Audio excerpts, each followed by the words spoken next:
दोस्तों नमस्कार। अनोखा ज्ञान यूट्यूब चैनल में आपका स्वागत है। दोस्तों आज मैं आपको एक ऐसे रत्न के बारे में बताने जा रहा हूं जो आपके लिए अत्यंत लाभकारी हो सकता है। मूंगा यानी कि अंग्रेजी भाषा में इसे कोरल कहते हैं। यह मंगल का रत्न है। यह समुद्र में वनस्पति के रूप में पाया जाता है। लता के समान होने के कारण प्राचीन काल में इसे लतामणि भी कहते थे। इस बात के प्रमाण मिलते हैं कि कई सौ साल पहले ही फ्रांसीसियों ने मूंगा निकालने का काम शुरू कर दिया था। इसके बाद 18वीं शताब्दी में इटली में भी यह व्यापार के रूप में निकाला व बेचा जाने लगा। दोस्तों मोती की तरह यह भी समुद्र में ही पाया जाता है। प्राकृतिक रूप से यह जितनी प्रचुर मात्रा में पाया जाता है उतनी तेजी से राष्ट्रीय और अंतर्राष्ट्रीय बाजार में इसकी मांग भी बढ़ती जा रही है। वास्तव में समुद्र में मूंगे का निर्माण एक विशेष प्रकार के जंतु द्वारा किया जाता है। ये जंतु अपने रहने के लिए स्वयं लाल रंग का लसलसा पदार्थ निकालते हैं और मूंगे की बड़ी बड़ी कॉलोनियां बनाते हैं। इसे अंग्रेजी में कोरल रीफ कहते हैं। दोस्तों यहाँ से लंबी लंबी शाखाओं के रूप में इसे प्राप्त करते हैं और फिर इसे छोटे छोटे आकार में काटकर रत्नों के रूप में पहना जाता है। लाल, सिंदूरी और गेरुए रंग में यह प्राकृतिक रूप से पाया जाता है। दोस्तों विज्ञान में भी इसका बहुत महत्व माना गया है। मूंगा अत्यंत रत्नों की तरह रासायनिक पदार्थों से मिलकर नहीं बना है। यह तो एक वनस्पति है, इसलिए इसका अध्ययन वनस्पति विज्ञान में किया जाता है। यह पानी से बाहर आने के बाद हवा के संपर्क में कठोर हो जाता है। इसका घनत्व लगभग 2.65 तथा कठोरता 3.5 से 4 तक होती है।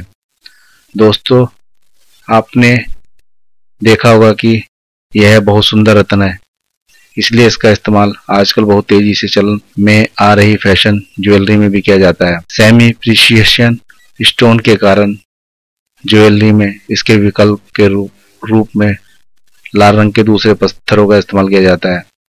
ज्यादा मुनाफे के लिए कुछ लोग ऐसे मूंगे जैसे दिखने वाले पत्थर को मूंगा कहकर बेचते हैं।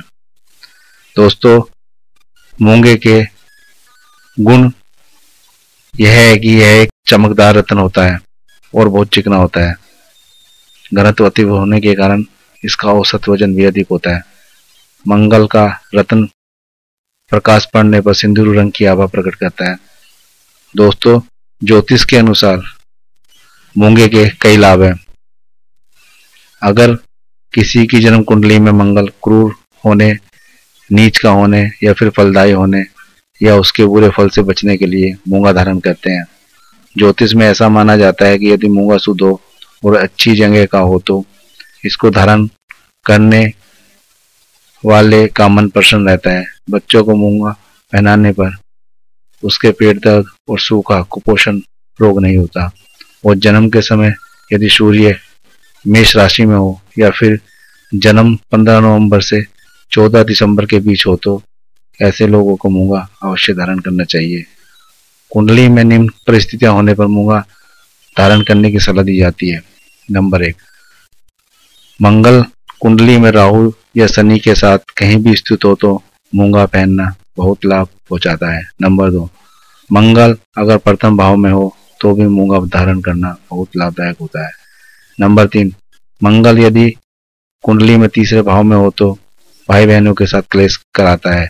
ऐसे में मूंगा धारण करना लाभदायक होता है और भाई बहनों के बीच प्रेम बना रहता है। नंबर 4, चौथे भाव में मंगल जीवन साथी के स्वास्थ्य को खराब करता है। इस परिस्थिति में मूंगा धारण करने से जीवन साथी स्वस्थ रहता है। नंबर 5, सप्तम और दसम भाव में बैठा मंगल अशुभ कारक होता है। यह जीवन साथी को कष्ट देता है और उनसे संघर्ष कराता है। इस स्थिति में मूंगा पहनना बहुत लाभदायक होता है। नंबर 6, अगर कुंडली में धनेश मंगल 9वें भाव में है, चतुर्थेश मंगल एकादश भाव में या पंचम भाव का स्वामी मंगल 12वें भाव में हो तो मूंगा पहनना अत्यंत लाभकारी होता है। नंबर 7, अगर कुंडली में 9वें भाव का स्वामी मंगल चौथे स्थान में हो या 10वें भाव का स्वामी मंगल 5वें या 11वें भाव में हो तो मूंगा पहनना अच्छा होता है। नंबर 8, कुंडली में कहीं भी बैठा मंगल यदि 7वें, 10वें और 11वें भाव को देख रहा होता है तो मूंगा धारण करना लाभदायक होता है। नंबर 9, अगर मेष या वृश्चिक लगन में मंगल छठे भाव में, पचमेश मंगल 10वें भाव में, धनेश मंगल 7वें भाव में, चतुर्देश मंगल 9वें भाव में, नवमेश मंगल धन स्थान में, सप्तमेश मंगल द्वादशम भाव में, दशमेश मंगल 12वें भाव में, या फिर 11वां मंगल चौथे भाव में हो तो मूंगा धारण करना अत्यंत लाभकारी होता है। नंबर 10, दोस्तों छठे, 8वें और 12वें भाव में मंगल स्थित हो तो भी मूंगा धारण करना लाभकारी होता है।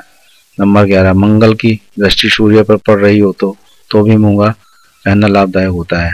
नंबर 12, कुंडली में मंगल चंद्रमा के साथ हो तो यदि मूंगा धारण किया जाए तो आर्थिक स्थिति अच्छी होती है। नंबर 13, दोस्तों कुंडली में मंगल छठे भाव और 8वें भाव के स्वामी के साथ बैठा हो तो इन ग्रहों की दृष्टि मंगल पर पड़ रही हो तो मूंगा धारण करने पर लाभ होता है। नंबर 14, कुंडली में मंगल वक्री अस्थिया पहले भाव में हो तो मूंगा पहनकर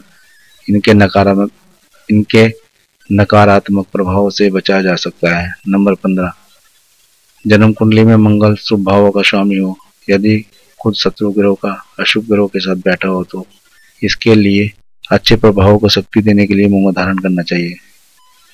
दोस्तों अब मैं आपको बताता हूँ कि इसको किस तरह से प्रयोग कर सकते हैं। मूंगे को सोने की अंगूठी में जड़वा कर धारण किया जाता है। यदि आर्थिक कारणों से सोने की अंगूठी खरीदना संभव नहीं है तो चांदी में थोड़ा सोना मिलाकर या तांबे की अंगूठी में से जड़वाकर धारण किया जा सकता है। मूंगे का कम से कम वजन 6 रत्ती होना चाहिए। दोस्तों इसे मंगलवार के दिन खरीदकर उसी दिन इसकी अंगूठी बनवाकर पहनना चाहिए। अंगूठी में मूंगे को जागृत करने के लिए 10,000 बार ओम अंगारकाय नमः का जाप करके इसे पहनना चाहिए। ज्योतिष शास्त्र के अनुसार किसी शुक्ल पक्ष के मंगलवार को सूर्योदय के 1 घंटे बाद दाएं हाथ की अनामिका उंगली में पहनना चाहिए। दोस्तों अगर आप मूंगा नहीं खरीद सकते तो इसका एक दूसरा विकल्प भी है।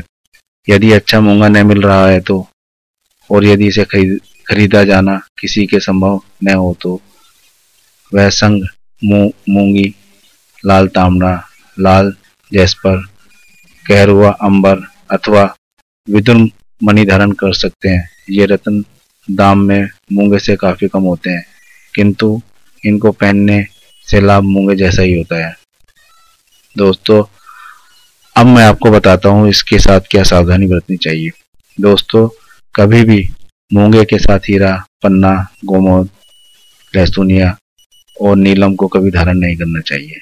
दोस्तों अगर आपको हमारी यह वीडियो अच्छी लगी है तो लाइक करें, कमेंट्स करें और अपने दोस्तों को शेयर करें ताकि वो भी इसका लाभ उठा सके। दोस्तों आप हमारे फेसबुक पेज अनोखा ज्ञान को लाइक करें और मैं पुनः आपसे विनती करता हूँ कि आप हमारे यूट्यूब चैनल अनोखा ज्ञान को सब्सक्राइब जरूर करें। Thank you very much. Keep watching and keep learning.